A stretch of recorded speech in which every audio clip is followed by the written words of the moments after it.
natin, pinag-usapan natin kanina si Iris Tolenada, not yet in Paila Pablo, for Team designated game Motolite. captain Well, of for course, Team you know Motolite. that the coaches, they have game plans.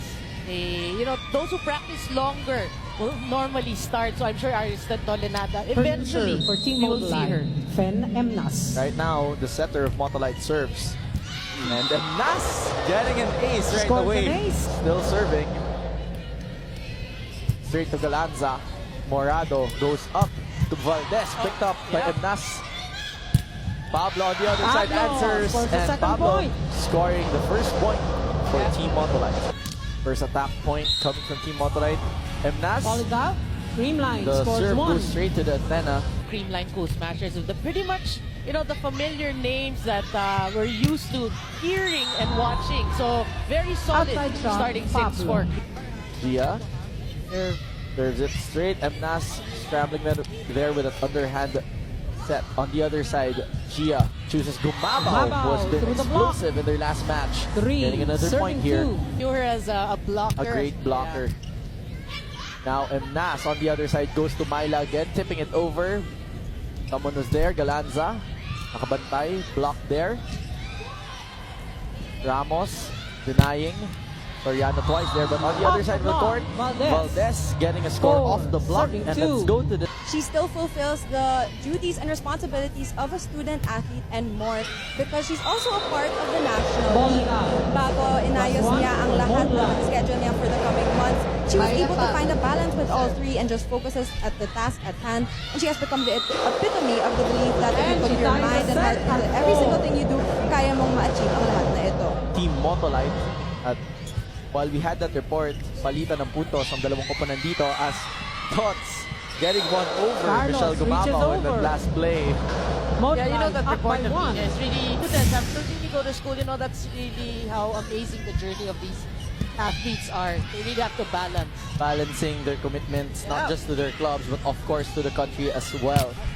All day trying to Two get that cross. one through, but it For doesn't Zidane cross. five. Two-time Open Conference, first best outside spiker, as Emnas on the other side goes to Molde.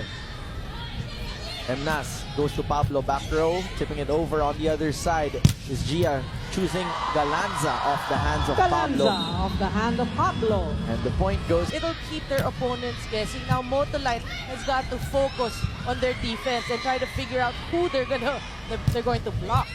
as you can see, Motolite quite scrambling on their side in terms of Pablo, block. Pero ito, back row no attack. scramble there. Yeah. Pablo, Tied at full 6. power from the back row. The ball in between her and the net, which is the ideal way of hitting. Low fast set there to Gemma Galanza. Motolite having trouble Miscommunication. returning that ball. Point mapupunta Creamline sa up by- student to be over-eager as well. Yeah, and you want them to listen. Carlos trying to get one through sa kabilang panic. Sasagot naman, Gumabaw off the hands of Molde. Gumabaw off the block. Veteran moves for the First veteran technical Michelle timeout. Gumabaw, Eight. and that Creamline. gives a 2-point advantage to the Cool Motolite. Smashers. Comeback ni Ana Gopico. Dito naman comeback ni Iris Tolenada. and also, Falls in. payment possible. And like a while ago, we had the Renaissance comeback of Manila Santos. Oh yeah, Renaissance. Pero parang almost ready for fighting Sato for yun over kanina. the Pero ito, block. sa ating matchup na ito, apat. Remisa, Pau Soriano on the serve. Former Adamson Lady Falcon. They go to Molde, going cross court. Good save. Gemma there, denied by Ganaban and Carlos. Back row, Valdez, picked up by Tang Ponce. Valdez off the hand No of one was Ponce. there to keep the ball 11, alive 6. for Team Motolite. This is inflated to a 5-point lead. Let's look at Valdez wind up again. And look at the way she twisted her body. Timeout, Motolite. Last minute. And the triple block Yeah, wasn't they're back in school. They started ata last Monday lang. So, talagang hats off. When I see her, Back row and she's still up, playing, hats Pablo. off. my quest of Creamline as Carlos goes for her jump serve. On the other side, they go to Galanza through the blockers. Galanza off the block. And this 12, goes back to a serving 5-point advance. Being calm about it. Nothing complex yet. Yeah. Very Plus one simple, for but it's Motolite. effective. So, advantage for the Cool Smashers. Molde 3 doesn't get that points for serve the through. Cool Smashers. Not a bit. You have to really step Step it a up. lot. Yeah. There'd be a violation call there Two against touches, called on Ben Emnas. Emnas. Para sa Cool Smashers. +1 This has for been a Motolite. pattern of this first set, Noreen. They're Yeah. there, quite present for everyone. Galanza there on the receive. Inangat dito para kay Valdez. Valdez, Down the manipis on that line, down the Valdez. line hit. 15 And that to 10. gives a 5-point advantage for the Creamline team. And let's look at that again. Yeah, she knew exactly where to put it. Challenging the Lisa smaller Sato, blocker serve in for NF. Creamline. First, the fans go wild every time Eliza hits that ball. Pablo sasagot sa kabila. Kumabaw. Bantay sayado. Kabilang panig. Valdez. Nahulugan with a drop si shot. Myla Pablo. Hello. Or baka they didn't get the memo. Yeah. Ito, Myla Pablo, pinalusutan. Off the hand of Si Soriano. Pao Soriano on that last play. 11-16. Ben targets Atienza. Morado goes to the Soriano back with quick the back quick. and finding the 17 corner there to was 11. Pao Soriano. So and now Maddie Madayag. Yeah. Itong si Maddie, no, game face before the game, pero after the game, Happy na siya. all smiles. Saka bagay sa kanila the purple color. Yeah, and the term flying titans with their height Two touches, and called on their Emnas. jump. 18 to 11. Yeah, but Sinj, yet another error there for Motolite. You know, that's what's been plaguing them here in the first set. Oh, they started out Service. pretty well, but Morado. these little errors piling up, so 7-point lead right now for the team. Those freebies are unacceptable, of course, for Team Motolite as Valdez tips it over Pablo. They're on defense. Kabilang panig. Carlos trying to ask for a check there.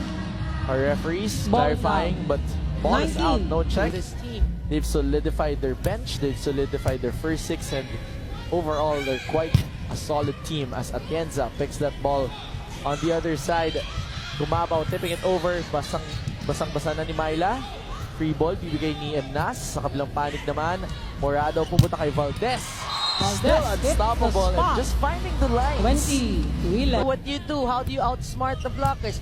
Check, hit it through the blockers. It's like that last hit from Tots Carlos.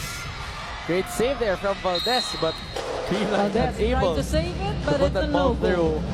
Just close to hitting Baka the pang eight. football field dapat yung size ng court Yeah. natin pag ganun. Gumawo there off the block on the other side. Ramos picked up by Morado. Galanza tipping it to the other side. Free ball. On the other side, they choose Carlos from the opposite side, and it works Off the block. for Carlos. Motolites. 13. Yeah, and use one middle, at least they got to vary. Just to scramble things up. Yeah. 2 consecutive successful plays there. Let's see if they can make it 3 with Carlos again. Tipping it to the other side. Carlos sees a Not hole. effective. Ang sunod-sunod na 14. po. And it's very clear. Walang problema pa. Serving 6 points pa naman. Comfortable pa para sa Creamline. Galanza there. On the receive, they go to Gumabaw. Off the Adding block. more muscle to that Gumabaw. hit. Yeah, but if you're Motolite, you should be happy. The blockers were there, to challenge. You start from there. You cannot Team give them captain, open Eliza looks. Valdez. Challenge. Eventually, you try to get your timing. Started with some baby steps first. Pero ito, Corner service pocket. ace 22 for to 14. the former best server of the UAE. That service accolade anymore. They go up. Pablo from the back row. Ball is out. No check, no go. 23 to 14. Ball is out. A huge lead. No, I think you just gotta go back to basic.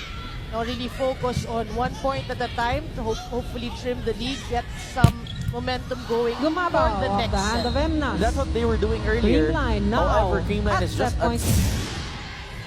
Eliza again on the serve. Ben goes up to Carlos off the hands of the blockers. Morado. Inangat ngayon ni Atienza papunta kay Gumabaw off the hands of the blockers. Sa kabilang panig hahabulin. Inangat para kay Molde. Denied there by Soriano and Gumabaw. Molde on the second try.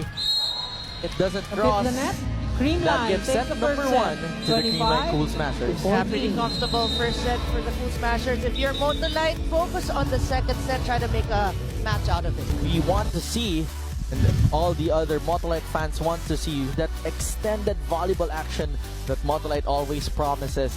But right now, Creamline snatches set number 1 at magbabalik kami dito sa PVL 2019.